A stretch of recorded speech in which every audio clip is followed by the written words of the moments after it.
sulfur dioxide react with oxygen with water to form H2SO4, which is known as the sulfuric acid.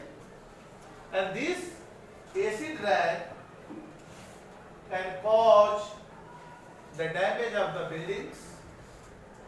This can lead to the rate of the corrosion, and this acid rain can also harm the environment as well as the aquatic